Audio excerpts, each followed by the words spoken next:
Leviticus chapter 6. The Lord gave the following regulations to Moses. An offering is to be made if anyone sins against the Lord by refusing to return what a fellow Israelite has left as a deposit, or by stealing something from him, or by cheating him, or by lying about something that has been lost and swearing that he did not find it. When a man sins in any of these ways, he must repay whatever he got by dishonest means. On the day he is found guilty, he must repay the owner in full, plus an additional 20%. He shall bring to the priest as his repayment offering to the Lord a male sheep or goat without any defects. Its value is to be determined according to the official standard.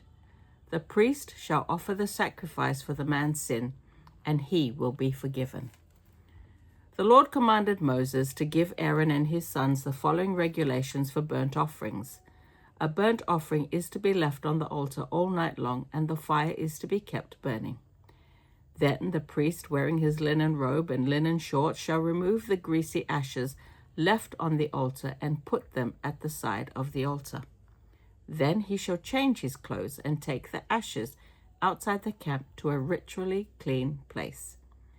The fire on the altar must be kept burning and never allowed to go out.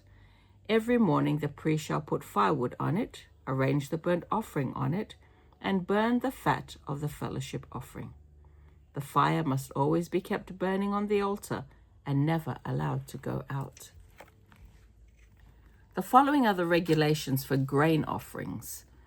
An Aaronite priest shall present the grain offering to the Lord in front of the altar. Then he shall take a handful of the flour and oil and the incense on it and burn it on the altar as a token that all of it has been offered to the Lord. The smell of this offering is pleasing to the Lord. The priests shall eat the rest of it. It shall be made into bread baked without yeast and eaten in a holy place, the courtyard of the tent of the Lord's presence. The Lord has given it to the priests as their part of the food offerings. It is very holy, like the sin offerings and the repayment offerings.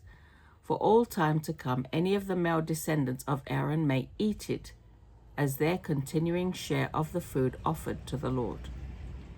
Anyone else who touches a food offering will be harmed by the power of its holiness. The Lord gave Moses the following regulations for the ordination of an Aaronite priest. On the day he is ordained, he shall present as an offering to the Lord 1 kilogram of flour, the same amount as the daily grain offering, half in the morning and half in the evening. It is to be mixed with oil and cooked on a griddle and then crumbled and presented as a grain offering, a smell pleasing to the Lord. For all time to come, this offering is to be made by every descendant of Aaron who is serving as high priest. It shall be completely burnt as a sacrifice to the Lord. No part of a grain offering that a priest makes may be eaten. All of it must be burnt. The Lord commanded Moses to give Aaron and his sons the following regulations for sin offerings.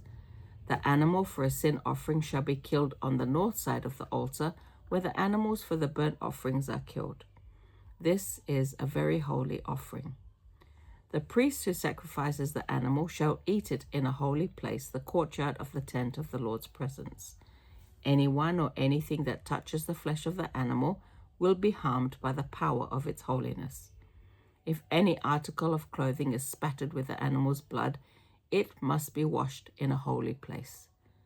Any clay pot in which the meat is boiled must be broken, and if a metal pot is used, it must be scrubbed and rinsed with water. Any male of the priestly families may eat this offering. It is very holy. But if any of the blood is brought into the tent and used in the ritual to take away sin, the animal must not be eaten. It must be burnt. So that's Leviticus chapter 6. And before we finish today, I want to ask you something very important. If today were your last day on earth, do you know where you would spend eternity? Is your name written in the book of life?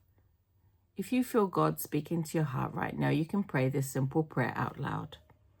Dear Lord Jesus, I know that I am a sinner, and I ask for your forgiveness. I believe you died for my sins and rose from the dead. I turn from my sins and invite you to come into my heart and life. I want to trust and follow you as my Lord and Savior. In your name, amen. Now, if you prayed that prayer today, this is the beginning of a brand new life. Please get yourself a Holy Bible and join a Bible-based church. And you're more than welcome to join me here each day as we continue reading God's Word together. Be blessed. Don't forget to subscribe. Bye-bye.